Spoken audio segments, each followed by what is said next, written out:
Kamala Harris to the Queen City and to the campus of JC. Yeah, that's the way we do it.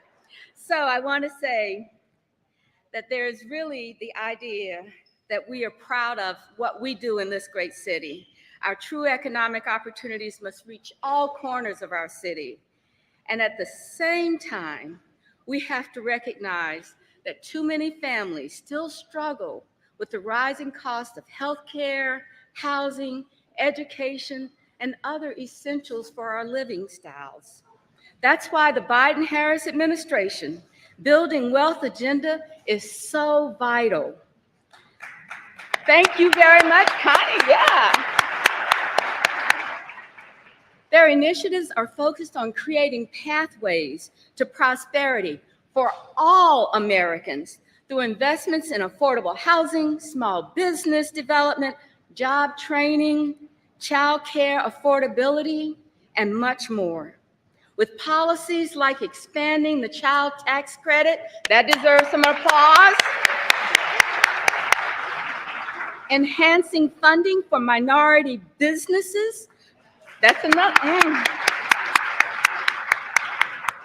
providing debt relief for student loan borrowers, and proposing $25,000 of down payment assistance for first-time home buyers. So this administration is taking concrete action to make the American dream accessible again to all. I want to thank her for, along with the president, for the tireless leadership on this crucial issue of building inclusive wealth. We're honored to host the Vice President in Charlotte today and look forward to her comments on how we can open up economic opportunities for all. Thank you very much, Charlotte. Let's be proud.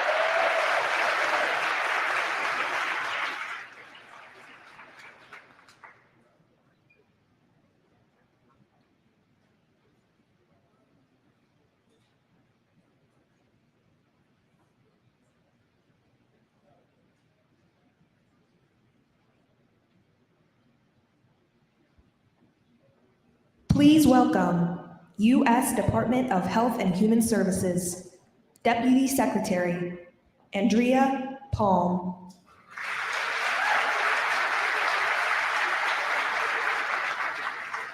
Hi there, I'm Andrea Palm. I have the privilege of serving as the Deputy Secretary at the U.S. Department of Health and Human Services. Thank you so much for having me here today. I'm really honored to be in North Carolina with the Vice President.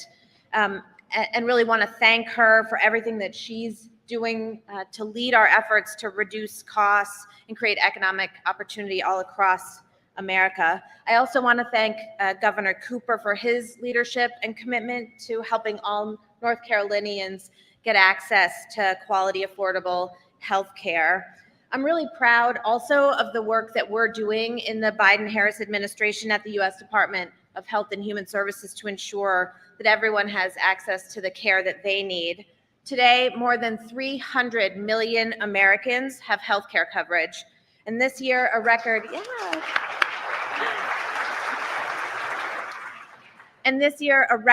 number at 21.4 million people signed up for health coverage through the Affordable Care Act marketplaces. That's a record number for us. I also want to note that thanks to the Inflation Reduction Act, that coverage through healthcare.gov for 4 out of 5 Americans cost $10 or less per month. You can't get to a movie for $10. You, in some places, can't get a cup of coffee for $10. It's really an important part of the way that we make coverage affordable for the American people. Further, this administration has taken numerous actions to protect and strengthen the Affordable Care Act, to strengthen Medicaid and the Children's Health Insurance Program for hardworking families, to lower premiums, to expand access to affordable coverage in all the opportunities that we have as a U.S. government. We're ensuring that Americans have access so that they can take advantage of the opportunities that we are working with states like North Carolina to make available. And how do we know that the work of the Biden-Harris administration is having such a big impact on Americans? We know it because the data tells us that it's true. Last week, a number of reports came out that showed us the historic gains that we've had in healthcare coverage, particularly in underserved communities across this country.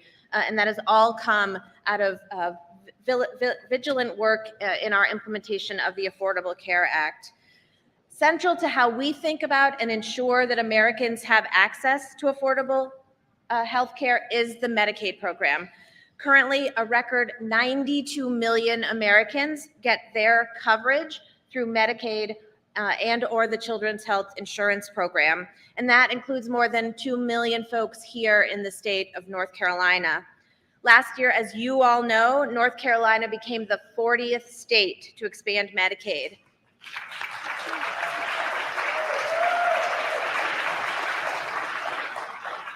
And that means that more than 600,000 North Carolinians became newly eligible to gain access to health care coverage. And as of today, the governor and I were just talking about it backstage, more than 480,000 North Carolinians have availed themselves of this new opportunity. And that is really important progress in a very short amount of time since enactment of that law. And certainly it would not have been possible without the leadership of this governor. And we at HHS want to express our heartfelt thanks to the governor for his partnership, for his tireless work to get that bill across the finish line and to drive implementation so that you all are where you are today. And so we really are, as a nation, closer than we have ever been to thinking about healthcare as a right for all and not a privilege for a few. I also want to talk a little bit about the work that we're doing to lower costs in the healthcare system and are really proud of some of that work. Under President Biden and Vice President Harris's leadership, Medicare-covered insulin is now capped at $35 a month, making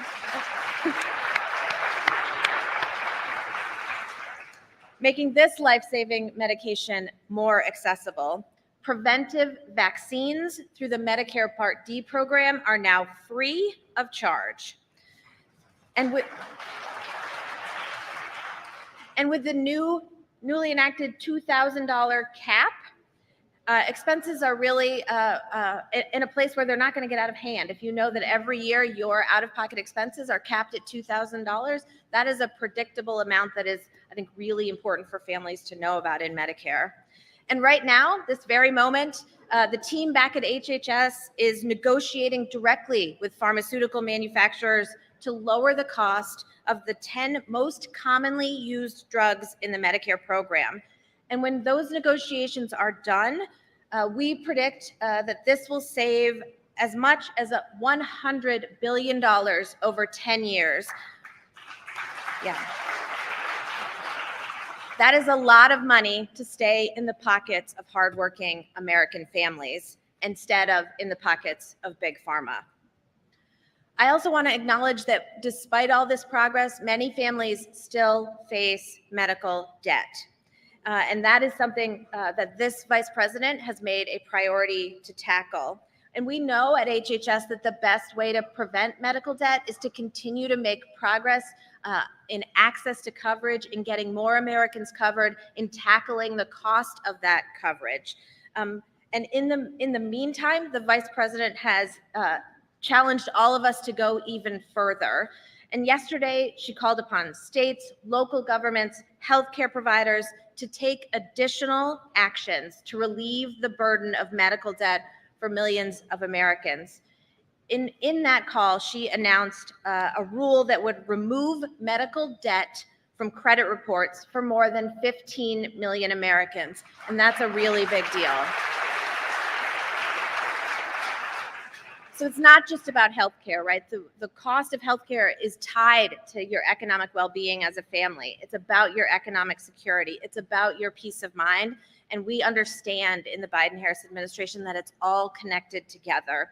I'm proud to serve in this administration, and we're committed to tackling these issues in service to American families. And I'm really proud to serve along this vice president and support her leadership and the work that she is doing to lift up Americans everywhere. Thank you so much again for having us here today.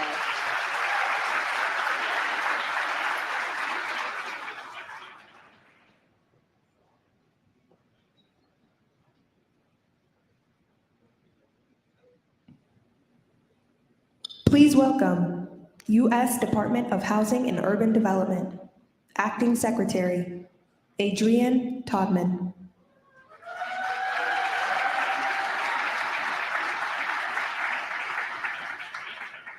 Well, hello, Charlotte.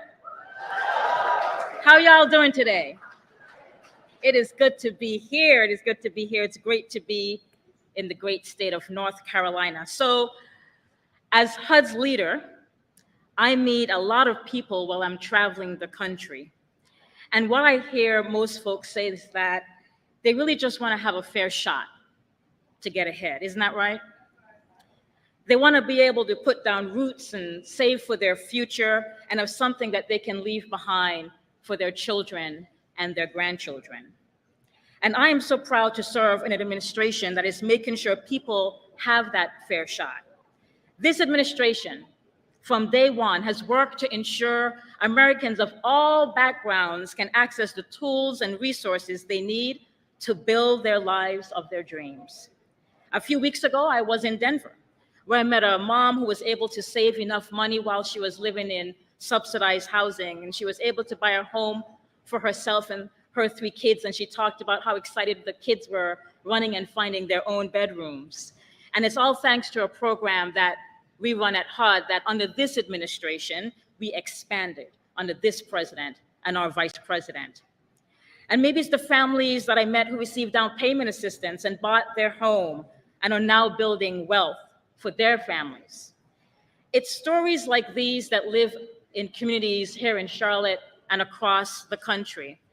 And they're happening because our president and our vice president have made it a priority to create economic opportunities. In fact, right here in Charlotte and across the state of North Carolina, hundreds of thousands of families are able to buy their first home and keep their homes because of investments and changes that this administration made from day one. And it means that thousands of people are building wealth and equity that they can pass on to the next generation. And we're here today because we want to make sure that we're opening up the doors of opportunity for even more people, including people with medical debt. It's estimated that if medical debt is no longer counted on a person's credit score, their score will increase by about 20 points on average. And that might seem like it's not a lot, but it can make this big difference between qualifying for a mortgage for your first home or qualifying for a mortgage to help your kids. In fact, it's estimated that this change alone will lead to some 22,000 new mortgages. So that means 22,000 families being approved every year. And more families can reap the benefits of generational wealth through homeownership. And I'm happy to say that because June is National Homeownership Month. And this is what's possible when you have a president and a vice president and my colleagues across the federal family who are making sure that everyday folk can realize their dreams. For example, in this administration, we've invested millions of dollars into housing counseling services so people get trustworthy advice when they're buying their first home. It's hard enough, and sometimes you need somebody to help you with that really complex path. And last year, as interest rates went up, didn't they go up though? As interest rates went up, Vice President Harris announced a historic cut in HUD's mortgage fees, a change that has helped more than 680,000 people across this country save almost $1,000 just in the first year of their mortgage and over $600 million just in the first year alone.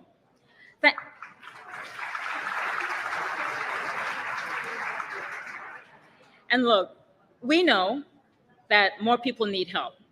We know that people are seeing that costs are still high to rent and to purchase a home. We know that there is more to do.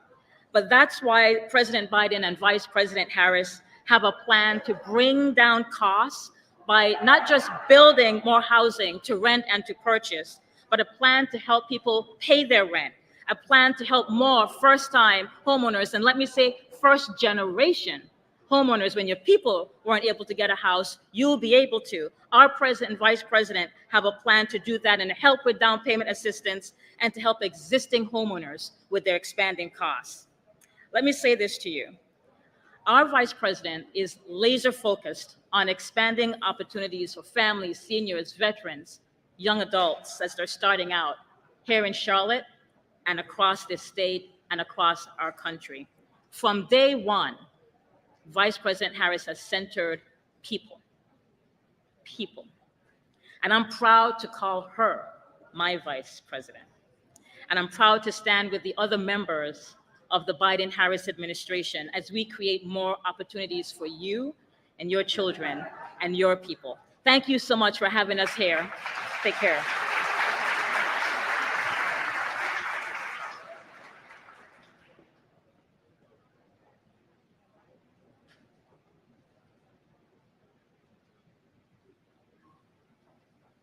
Please welcome Governor of North Carolina, Roy Cooper.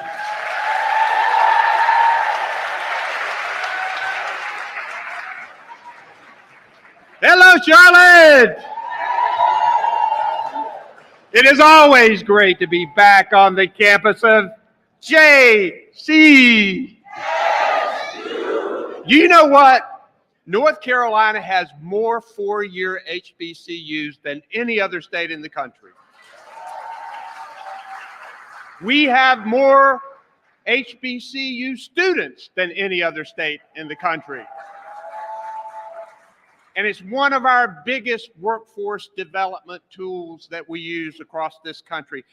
It's also great to welcome back to Charlotte my good friend, Vice President Kamala Harris.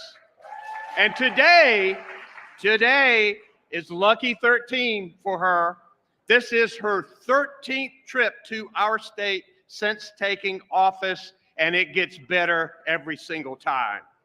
She's here today on her economic opportunity tour, visiting states across the country, showing how the Biden-Harris administration has been supporting communities and helping people thrive and giving people more opportunities. North Carolina has been very happy to be a big part of that success. We've been named the #1 state for business 2 years in a row. We have a proven track record of reeling in great paying jobs, and we're laser focused on helping small businesses and launching them to grow their companies. In fact, we know that small businesses are the backbone of our economy, and it's clear that the Biden-Harris administration knows that too. They also know that the ladder of economic opportunity is harder to climb for some people just because of their race, their gender, their background, or their socioeconomic status. So they've been focused on supporting people from historically underserved communities by helping them access the capital that they need. Their unprecedented investments in helping small businesses have fostered the fastest creation of Black-owned small businesses in more than 3 decades.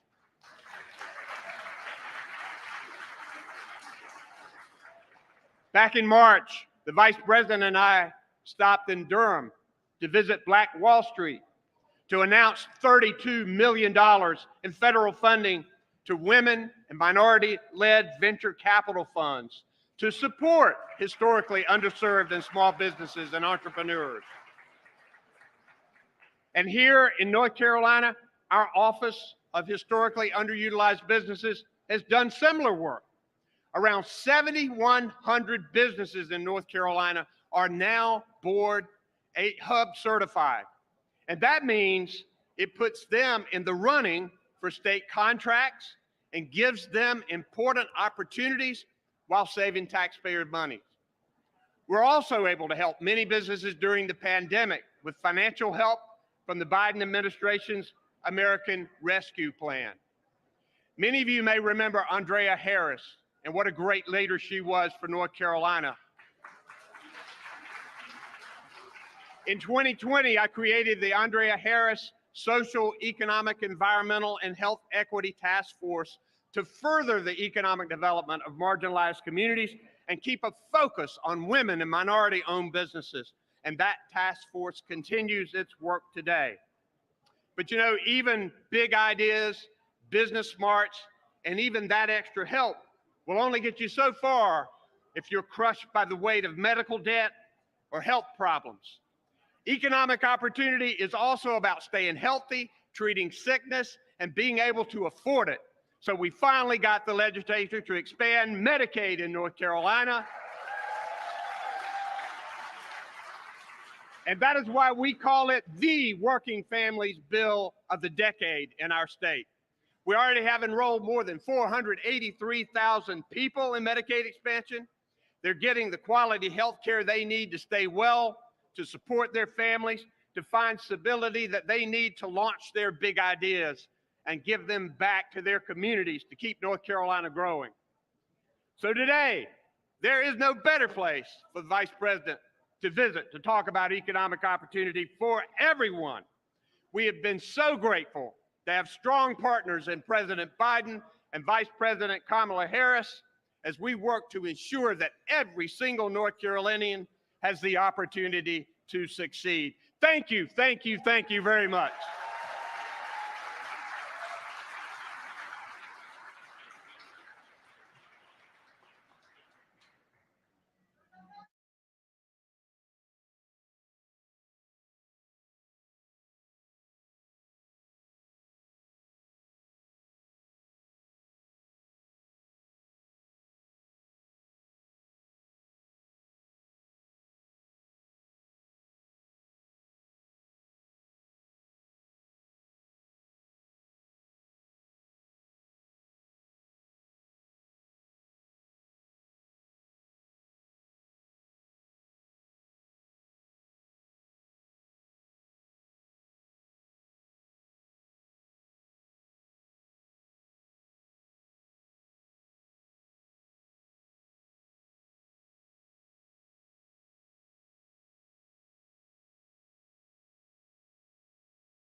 Greetings, everyone. My name is Desmond Wiggin, and it is truly an honor to be before you today. I am a proud representative of Charlotte, the city of Charlotte, because this is the city that raised me, it's where I raised my family, and it's where I founded my company. I owe much to my family as a first-generation American with roots in Jamaica. My parents sacrificed their careers to provide opportunities for me and my younger brother for time here in the States, instilling values to work hard and persevere, which I still hold with me today. I am also a proud husband and father, dedicated to my lovely wife that's in the audience, AKA my co-founder, and my 2 young children. I'm also a graduate of the Winston-Salem State University, Ram Pride, and also a member of Alpha Phi Alpha Fraternity Incorporated. But today, I stand before you as the CEO and founder of Battery Exchange, a startup committed to creating equitable access to connected technologies. Our mission is to be at the intersection of mobile energy, information, and resources for citizens and organizations alike. In fact, we actually have our product at Johnson C. Smith University, offering students energy, but also career opportunities and internships with our corporate partners. See, Charlotte is not just home, it's my foundation for my entrepreneurial journey. Cities like Charlotte across the United States are emerging powerhouses bursting with potential. And I am thrilled about the opportunity to have intergenerational wealth in these communities. As someone who confronts entrepreneurship and the landscape of entrepreneurship head on, I know firsthand the difficulties of raising capital and building an organization. Witnessing the rulings against organizations such as like the Fairless Fund, who is fighting for equitable access, is disheartening. Those efforts underscore the importance of Vice President Kamala Harris's work and the initiatives like the SSBCI. I'm thankful to be awarded the funding opportunity through the HBCU Founder Initiative on behalf of NextCubed and the NC Rural Institution. Vice President Harris's leadership in securing funding for founders like myself is not just a policy effort, it's a lifeline to entrepreneurs like myself, striving to create dreams and make them reality. Vice President Harris inspires me with her unwavering commitment to creating opportunities for underrepresented communities. She fights tirelessly to ensure that entrepreneurs like myself, regardless of their background, have the resources they need to succeed. Her vision and dedication are the setting foundation for a more equitable environment. I'm thankful for this opportunity to talk about myself, my organization, and the capital impact towards entrepreneurial growth. But now, what you guys are all waiting for, we're going to get into a riveting conversation about the amazing work that's happening with the Economic Opportunity Tour. First, I would like to introduce Bakari T. Sellers and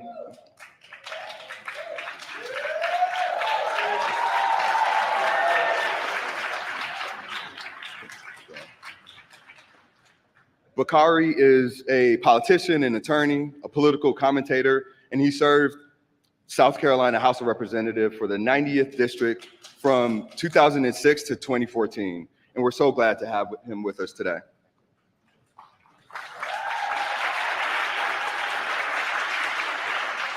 Next up, you guys might know this name. I'd like to introduce Mr. Michael Ealy, actor and activist.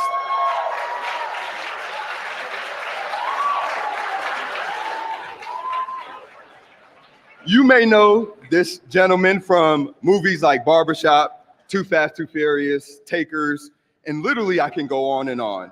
We're excited to have you as well. And now, without further ado, it is my distinct honor to introduce the first woman to be elected as Vice President for the United States, Miss Kamala Harris.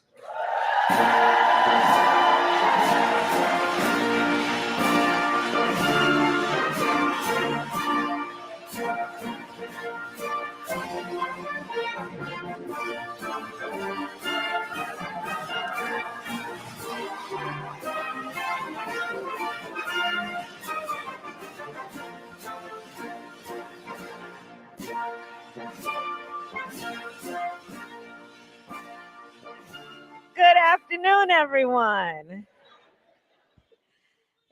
Indeed. Can we please applaud Desmond as he walks off the stage? I have to say, Desmond, you are just an absolute model of what this tour is about. And everything that you said about yourself, your upbringing, but also what you have done in terms of the young leaders that are leading in this effort, combining things like technology with longstanding needs of communities. You really are doing an extraordinary job. Thank you for being such a big part of this. And thank you. Please give the Vice President of the United States of America another round of applause. We always love having you down south with us. And before I begin, I'm from the big city of Denmark, South Carolina, where we have 3 stoplights and a blinking light. And I always tell people, my mom and dad say the 2 most important words in the English language are the words thank you, and they're not nearly said enough. And there are 2 people I have to acknowledge before we begin. One is one of the greatest mayors in the United States of America, Vi Laus. Please give her a round of applause. And the governor of North Carolina, but give him a round of applause anyway. I think he might have slid out. Yeah. And so one of the things that I enjoy about just being in your space, Madam Vice President, is that you're very intentional and you're very purposeful. And you've traveled across the country and met voters and met students in particular where they were and meeting people where they are. And you've led the fight for reproductive rights. You've challenged and talked about ending gun violence, and now you're on this economic opportunity tour. I think the first question we have to ask is why this tour? Why now? Thank you, Bakari, and thank you for your leadership and always using your voice in such a courageous and important way. And Michael, thank you. He's just been on the road with me for different events. Why this tour? Well, most importantly, it's because I feel very strongly that we need to be in the community, listening, and giving people information about the work that we have done that will help folks. Because I'm very aware that, we can do all this good stuff in Washington, D.C., but if it doesn't hit the streets, it doesn't matter. So I'm on this tour to travel our country and describe what we have done with the full intention that the opinion leaders, the civic leaders, the community leaders that are here will help us get the word out so that people can take advantage of what is available to help them. And in particular, on the issue of, for this tour, economic opportunity. So the tour is designed, and what I've been talking about are 2 things in particular. The obstacles that exist that get in the way of people achieving their dreams around their economic future, intergenerational wealth. Desmond talked about that. To talk about the obstacles that exist that often are no fault of the individual, but that are systemic and that we are working to bypass. And then also to explain to folks the opportunities that are available. So today we'll talk about obstacles like debt, a big issue that holds people back. We're going to talk about the opportunities that are available, such as access to capital, federal government contracts that can infuse communities and entrepreneurs and individuals with the resources that they need and that they rightly earn but don't have access to otherwise. So that's the purpose of the tour. I believe very strongly that the accomplishments of our administration, such as creating 15 million new jobs, creating over 800,000 new manufacturing jobs, historic low unemployment, in particular for the Black community, are very important, critically important. And that is not to the exclusion of also understanding we have extraordinary capacity and leaders in the community who have incredible ideas, who are entrepreneurial, who are ambitious, who have aspirations that, yes, are about making sure that everyone is employed, but also the creation of wealth. To aspire to create wealth is a good thing as far as I'm concerned. If that is what one chooses. I, on the other hand, have chosen to live a life of public service. But I am all for any of you get yours if that's what you want, right? We trying. We definitely And are so that's what this tour is about. You know, Madam Vice President, the greatest accomplishment in my life is getting Ellen Rucker Sellers to say yes, and I do. And she is here. Where she- is she? There, she's you are also, a saint. Oh, now she's a saint. Okay. Yeah, she's a saint. But she's also a small business owner, and I see what she goes through with Rucker Roots and trying to make sure that her business excels. Yeah. And one of the things that we talk about often is access to capital for entrepreneurship and small businesses. Yeah. And that's something that's been very important to you and the President of the United States. Tell us more about this work and why is it so important to be able to get these small businesses their access to capital? So let's start with the point that Ellen knows well, which is that not everyone has access to the capital that is necessary to start up a business, but it is not for lack of a good idea. It is not for lack of incredible work ethic. It is not for lack of the ambition to actually create something that will not only benefit oneself or their family, but also the community at large. And so the focus of my work since my days in the Senate has been to expand access to capital, and in particular to do that through community banks. Because community banks are self-defined. They are situated in the community. They are run and by folks who know the community, know the capacity of the community, know the mores of the community, know the needs of the community, and are then able to give the kind of assistance that is about loans, but also about helping folks with financial literacy, helping folks learn how to run a payroll, how to deal with business taxes. Because many of us, we didn't grow up learning that in our household, and we don't really teach that in school.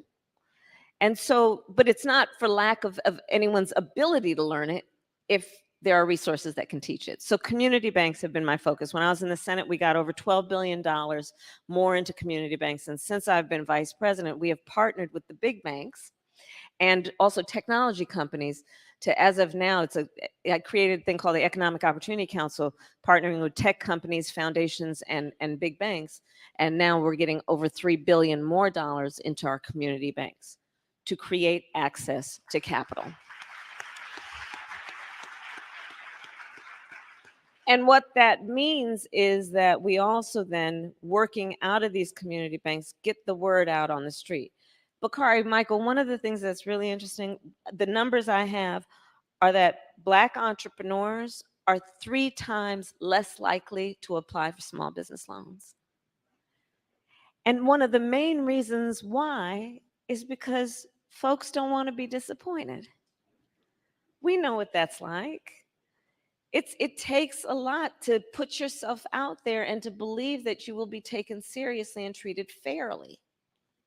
And so that's another issue that we are addressing with this tour and the work we're doing through community banks, is knowing you are welcome and you have a place where you can go that will treat you fairly and with respect and with the dignity that you so rightly deserve.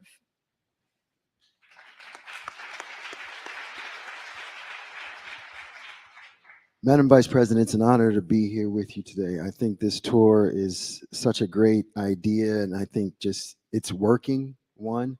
And two, I think it's always great for the people to hear directly from you what is happening, what is being done.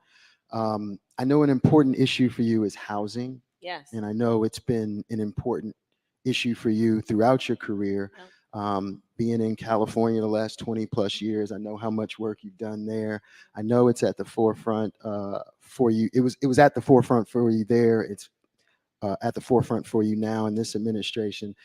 The question I have is, it's a priority. So what is the administration doing to help ease the burden of home ownership right now? So let's start, as you know, Michael, and we've talked about this before. Home ownership is one of the best ways to achieve intergenerational wealth. Correct. Right? So, and let's think about it this way.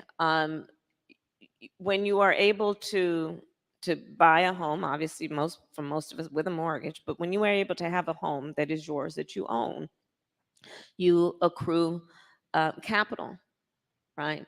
And that means that when your child says, okay, now everybody, I think everybody in North Carolina can handle this. When your child says you want to go to Howard University, I couldn't help myself. We know. When their child says, I want to go to a HBCU such as the one that we are so privileged to be in right now, you can say, honey, you don't have to take out that loan. I'll take some equity out of the home. You don't have to take out a loan. I'll take some equity out of the house to help you pay that tuition. Or if your child says, I want to start a business, you can say, honey, I can take some equity out of the home and help you with some startup capital. Home ownership is one of the best ways that we achieve intergenerational wealth. We also know that it is one of the many issues where we have seen incredible obstacles for Black families. We don't even need to go as far back as nobody got the 20 acres and a mule. Let's go to the fact that we recently celebrated D-Day. And we rightly celebrated what we have called the greatest generation. Well, there was a public policy, rightly in our country, that said about that greatest generation, you have brought stability to the world. You, as American military members, most of whom are men, you have served your country and the world with such dignity, to such great result. So we want to invest and reward you. And the federal policy then was to give them loans to help them buy homes. And as we know, we had plenty of Black servicemen who served in World War II, but because of discriminatory practices in terms of how those loans were given out, did not receive the benefit of that boost that occurred in our country to help people achieve wealth. So there were pre-existing disparities, and then you have this boost. You think about it in terms of the history of redlining. Yeah.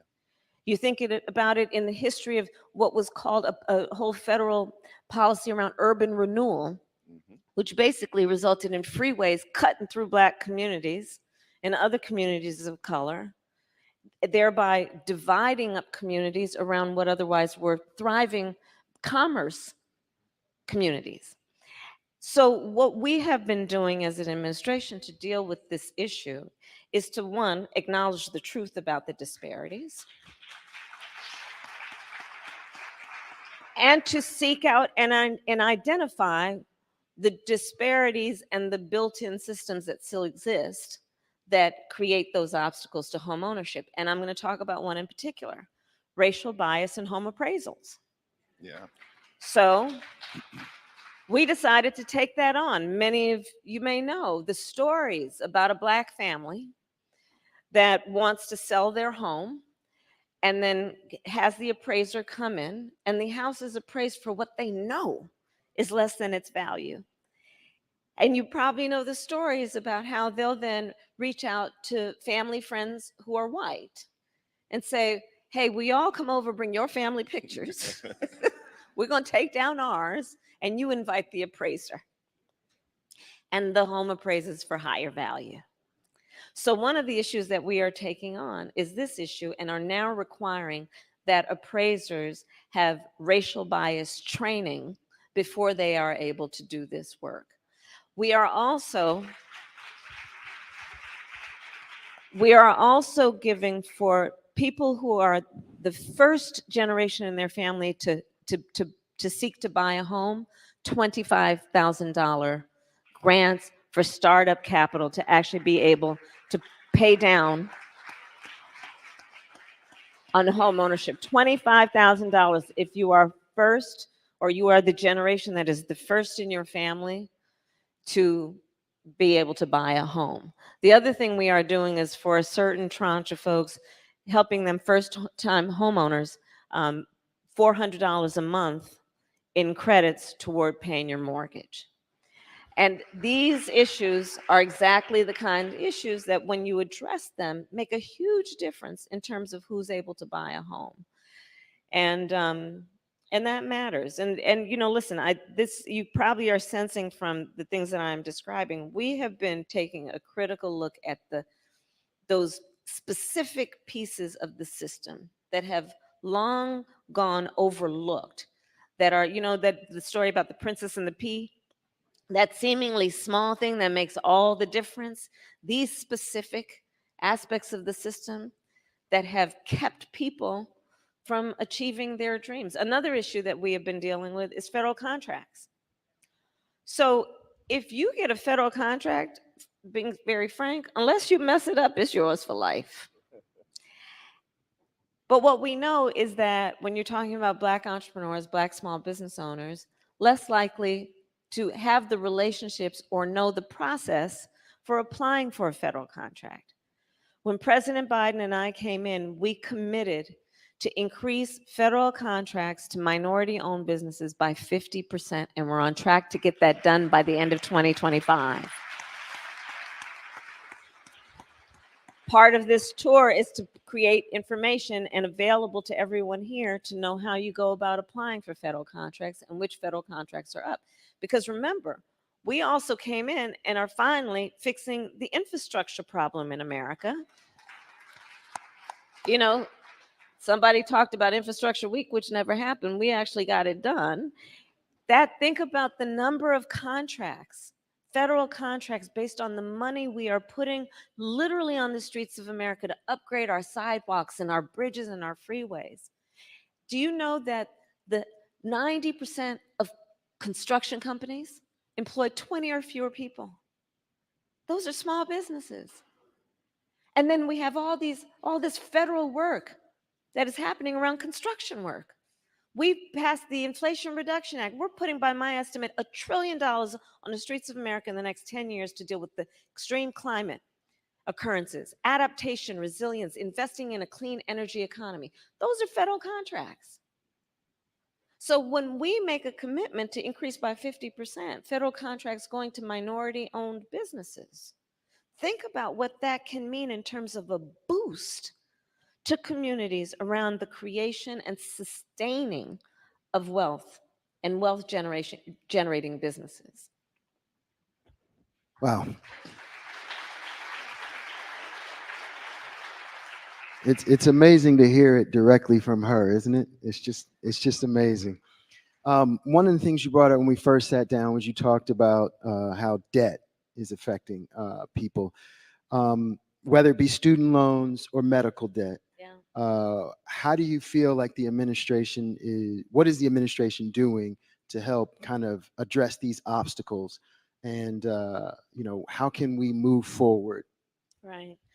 So debt is probably one of the biggest issues that holds people back in our country. And we decided to take it on because, our philosophy is that we want people to not just be able to get by, but get ahead. And debt is one of those things that holds people back from getting ahead. So we decided to take on, for example, the issue of student loan debt. I will say that here at this incredible HBCU, one of the things we know is that Black students are more likely to be Pell Grant recipients and take out student loans and endure for years, if not decades, student loan debt. And what that does to then hold back their ability to aspire to have a family, buy a home. So we decided to take it on, and not without great opposition from people in Washington, D.C. Let's be clear about that. They didn't want this. They said, well, I got mine, you should be able to do yours. Instead of taking into account, again, what we have already discussed in terms of where people start. Not everybody starts out on the same base, right? And that's part of our mentality in thinking about this. So we have now forgiven over $160 billion in student loan debt, benefiting about 5 million people. I have met just today people who have had their student loan debt forgiven. Please testify. And what it has meant, for example, we've also doubled the amount of student loan debt that we have forgiven for public servants, such as firefighters, nurses, teachers. God knows we don't pay them enough as it is. So this has been a game changer for so many. I've met now a number of teachers, for example, who came up to me with tears about how for decades they've been living with tens, if not as much as hundreds of thousands of student loan debt, but they loved teaching so much that they would not leave the profession, but they would tell me about other teachers who just couldn't afford, with those salaries being so low and that debt, to get by. So again, it's not only about our accomplishments on the issue of the creation of wealth. It's equally important, Bakari and Michael, to understand why.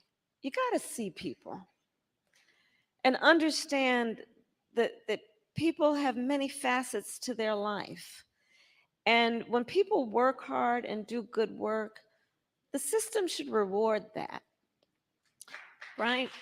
Medical debt. So medical debt. Medical debt, for the most part, comes about because of a medical emergency for the majority of people, which means what? Wasn't planned. Nobody asks to be sick or experience a medical debt. It's not something people bring upon themselves. And it can result in, again, tens, if not hundreds of thousands of dollars of debt as a result of that medical emergency. And forever until now, that could count against your credit score.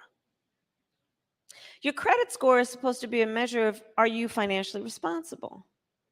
Why would we say that medical debt is a measure of whether you're financially responsible? That doesn't make any sense, and it's not right. So we have now made it so that medical debt cannot be a part in calculating your credit score.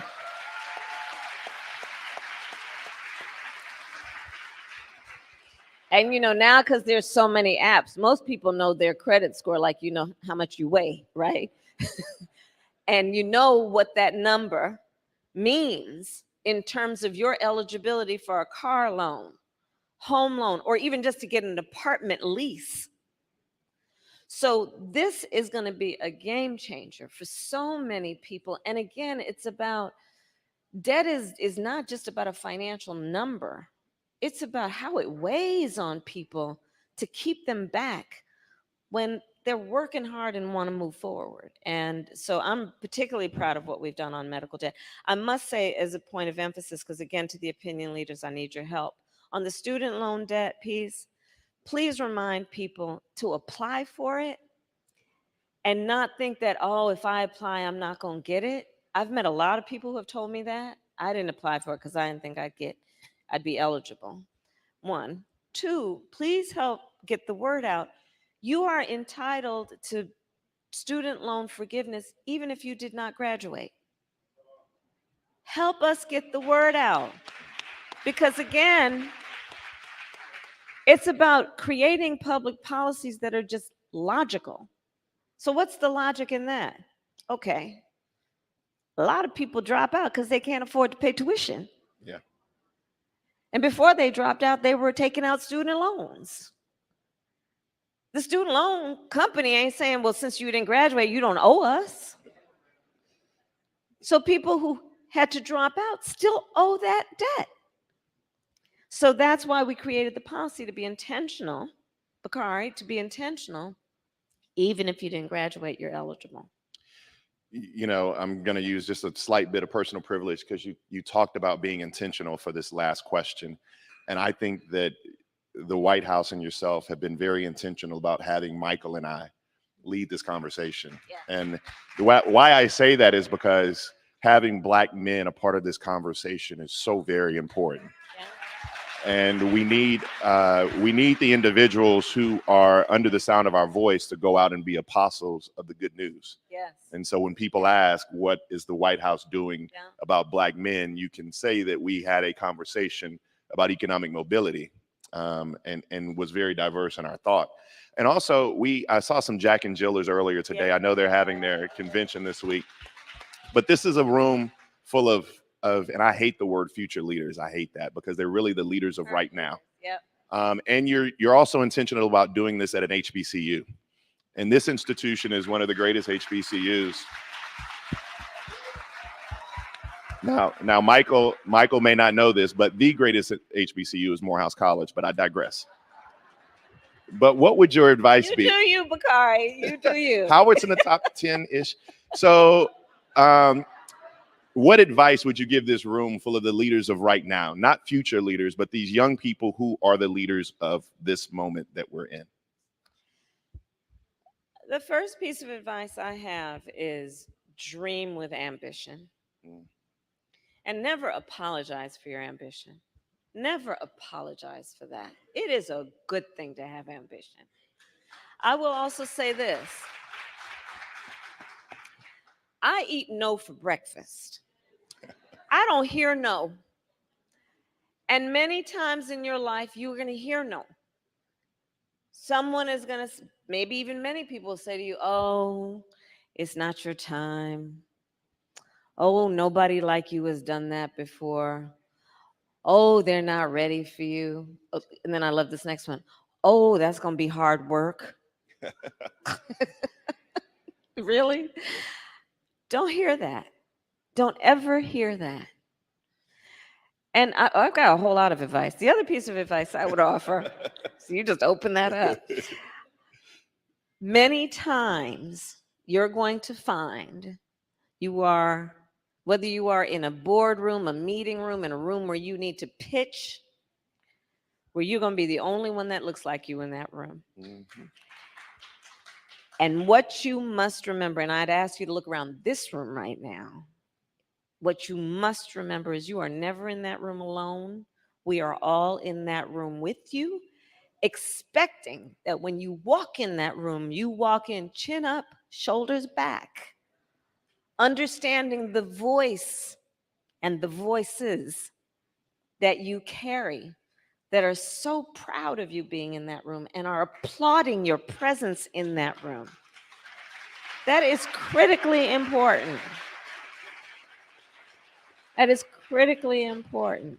You got to be able to see what can be unburdened by what has been.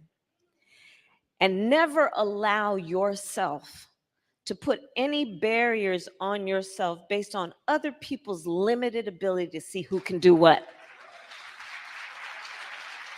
That's their problem, not yours. Yes, ma'am. Before you do the rope line, may I ask you for a favor? Yes. It's Michael's favor. Can we take a selfie Yes, right here? All right. absolutely. Thank you so much.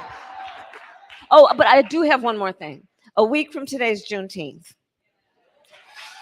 And I would add, so we have decided, and I have issued a call to action. It's our newest federal holiday. I was proud as a member of the United States Senate to sponsor a piece of legislation to make it a holiday. And a lot of people have been wondering of the various ways that traditionally Juneteenth has been celebrated, as now it is a national holiday, how do we do it going forward? And what I'd ask is everyone to consider, in addition to your normal tradition for Juneteenth, think of it as a day of action to register people to vote. Please. Thank you.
We are honored to welcome the 46th President of the United States, the Honorable Joseph R. Biden Jr., as our commencement speaker this morning.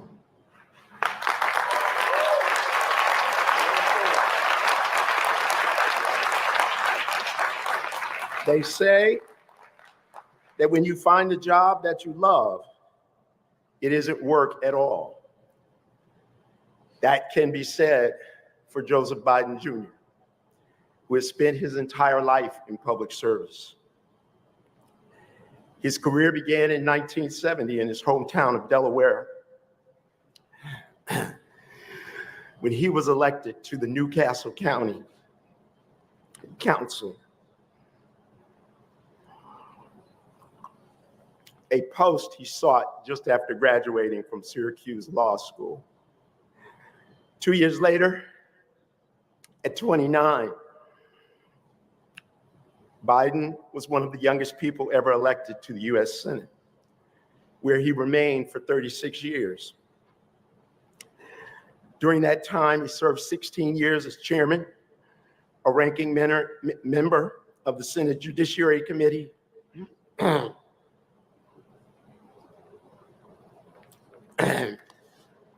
and while there is much debate in the news about US foreign relations, President Biden served